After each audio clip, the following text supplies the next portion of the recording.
안녕하세요. 책 읽어주는 아빠입니다. 이번에는 전문의가 제로부터 가르쳐주는 당뇨병 예비군이라고 들었다면 바로 읽어야 할 책입니다.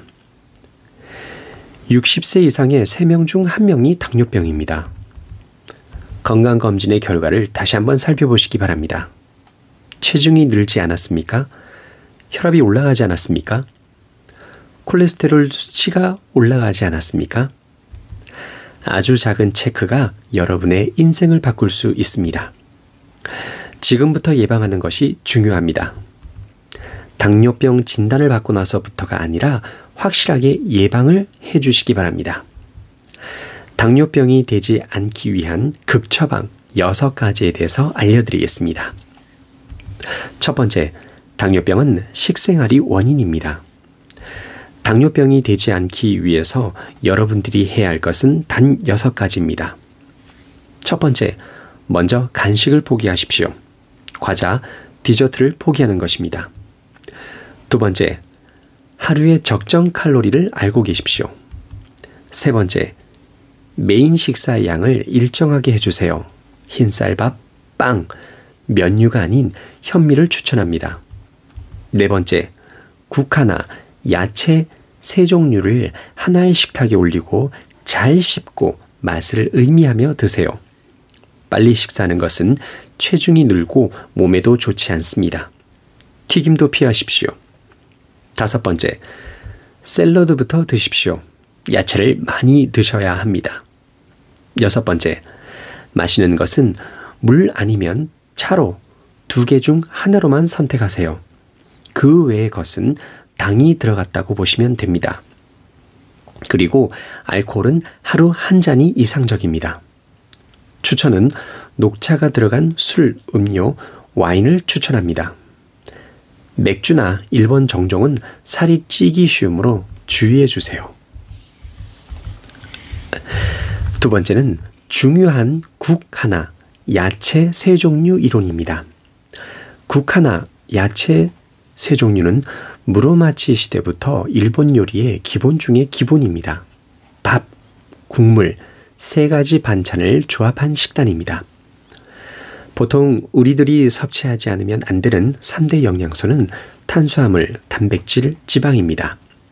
이 3가지를 편식하지 않고 섭취함으로써 피곤해지지 않고 감기도 걸리지 않는 건강한 신체를 유지할 수 있습니다. 주식이라는 것은 즉 에너지가 되는 탄수화물이 주성분이 됩니다. 흰밥, 면, 빵이 아닌 현미나 메밀을 추천합니다. 국물, 부족하기 쉬운 영양소나 수분입니다. 된장국에 두부나 미역을 넣는 것을 추천합니다. 반찬 3가지, 메인 반찬 하나에 곁들인 반찬 2가지입니다. 메인 반찬에는 식단 중심인 단백질입니다. 조개류, 고기류라면 생선이 좋습니다. 사시미가 가장 좋습니다. 고기의 경우에는 닭고기로 하십시오. 가능하면 소고기를 피하십시오. 바람에 리스크가 있기 때문입니다. 그리고 나머지 반찬은 비타민, 미네랄, 식물 섬유를 섭취하기 위한 반찬입니다. 샐러드, 연두부, 계란, 버섯을 추천합니다. 살을 빼고 싶거나 당뇨병을 피하고 싶으신 분들은 밤 8시까지는 식사를 마치시기 바랍니다. 세 번째는 자신에게 필요한 칼로리를 계산해 주십시오. 성인 남성의 섭취 칼로리는 약 2000칼로리, 여성은 1800칼로리입니다. 그러나 이것은 언제까지나 성인으로서 섭취해야 할 평균적인 칼로리로 성인 남성의 경우 키가 180인 분과 160인 사람의 경우 같은 칼로리로 섭취하게 되면 신장이 160인 사람이 살이 찌게 되어 있습니다. 이런 일이 일어나지 않게 하기 위해서 자신의 신장에서 칼로리 계산을 확실하게 해주십시오. 칼로리를 계산하는 방법은 4가지 스텝이 있습니다. 스텝 1. 자신의 키를 미터로 환산하십시오. 156cm라면 1.56m. 스텝 2. 환산한 수치를 제곱하십시오. 1.56 곱하기 1.56은 약 2.43입니다. 스텝 3. 제곱한 수치에 21을 곱하면 이상적인 체중이 됩니다. 2.43 곱하기 22, 약 53.5kg. 스텝 4. 이상적인 체중에 활동량을 곱셈해서 하루 섭취량을 산출해냅니다. 활동량은 세 가지로 나눠집니다. 데스크워크를 하는 분이라면 1kg당 25에서 30kcal입니다. 서서 일하는 활동이 많은 보통의 활동량이라면 1kg당 30에서 35kcal, 육체적인 활동을 하는 사람이라면 1kg당 35kcal 이상입니다. 예를 들어 전업주부의 경우에는 25에서 50kcal의 자신의 표준 체중을 곱하면 됩니다. 이로써 자신에게 필요한 필요 칼로리를 계산해낼 수 있습니다. 네 번째, 열심히 일한 자신에게 선사하는 외식의 경우에는 먹고 싶은 것을 고르면 됩니다. 바쁘다 보면 스스로 식사를 챙겨 먹지 못하는 경우가 많습니다. 하지만 매일 저녁을 라면, 중화요리, 튀김요리, 스테이크만 먹게 되면 체중은 늘어납니다. 저녁만큼은 즐기기를 바라지만 이렇게만은 하지 말아주세요. 점심과 저녁의 메뉴를 동일하게 하지 않는 것입니다.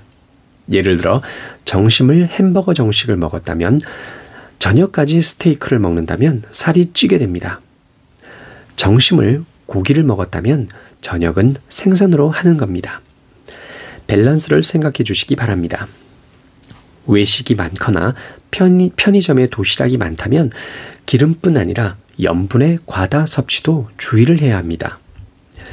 외식을 많이 하시는 분들이 비만인 분들이 많은 경향이 있기 때문에 조심하시기 바랍니다. 다섯 번째, 육수와 스파이스는 저염의 방법입니다. 후생노동성이 추천하는 염분 섭취량은 성인 남성의 경우 1일 8g, 성인 여성의 경우 1일 7g, 그리고 일본인의 평균 염분 섭취량은 성인 남성의 경우 1일 11.1g, 여성의 경우 1일 9.4g으로 기준을 넘어서고 있는 것입니다. 우리들은 염분을 과다하게 섭취하고 있다는 겁니다. 너무 많은 염분을 섭취하게 되면 고혈압으로 심근경색이나 뇌경색을 발생하기 쉽기 때문입니다. 대책으로는 예를 들어 육수를 내고 된장의 양을 줄이는 겁니다. 이렇게 하면 염분의 양을 확실하게 줄일 수 있습니다. 샐러드를 먹을 때도 샐러드 드레싱을 곁들이기보다는 레몬즙이나 바르사미코 올리브 오일을 추천합니다. 이것도 염분을 줄이는 효과를 볼 수 있습니다. 여섯 번째, 운동에 대해서입니다. 조금 땀을 흘리는 하루 4,000보. 최종 목표는 하루 1만 보를 하십시오. 매일 운동을 하는 것이 좋습니다. 하지만 중요한 것은 너무 열심히 하지 않는 것입니다. 매일 계속해서 해야 하는 것이 중요합니다. 운동에는 세 가지가 있습니다. 유산소 운동, 무산소 운동, 레지스탕스 운동입니다. 유산소 운동이랑 워킹이나 조깅처럼 규칙적인, 반복적인 가벼운 운동을 말합니다. 하루 30분 걷는 것을 추천합니다. 한편 무산소 운동은 100m 달리기, 400m 달리기 등 중거리 운동이 해당됩니다. 단시간에 행하는 강도가 높은 운동이 해당됩니다. 이것은 연속해서 하기 쉽지 않기 때문에 일반인 분들에게는 추천하지 않습니다. 다음, 레지스탕스 훈련은 스퀘어, 팔굽혀펴기, 담벨 등 근육의 부담을 집중시키는 운동입니다. 근육에 부담을 주기 때문에 근육의 회복 시간을 충분히 할애를 해야 합니다. 2, 3일에 한 번을 추천합니다. 운동의 추천은 유산소 운동 플러스 레지스탕스 훈련의 조합을 추천합니다. 예를 들어 출근 시간에 조금 땀을 흘리는 정도의 빠른 걸음과 자택에서 하는 근육 운동이 좋습니다. 유산소 운동에는 지방을 연소시키는 효과가 있습니다. 한편 레지스탕스 훈련에는 근육 운동으로 기초 대사를 향상시키는 효과가 있습니다. 또한 식사 후에 세탁을 하거나 청소를 하거나 스트레칭을 하거나 목욕을 하는 것을 추천합니다. 식사 후에 바로 몸을 움직이는 습관을 들이는 것이 중요합니다. 그럼 정리를 하겠습니다. 당뇨병은 식생활이 원인입니다. 중요한 국화나 야채 3종류 이론입니다. 자신에게 필요한 칼로리를 계산해 주십시오. 열심히 일한 자신에게 선사하는 외식의 경우에는 먹고 싶은 것을 고르면 됩니다. 육수와 스파이스는 저염의 방법입니다. 운동은 유산소 운동 플러스 레지스탕스 운동이 효과적입니다. 그럼 항상 건강하게 생활하시기 바랍니다.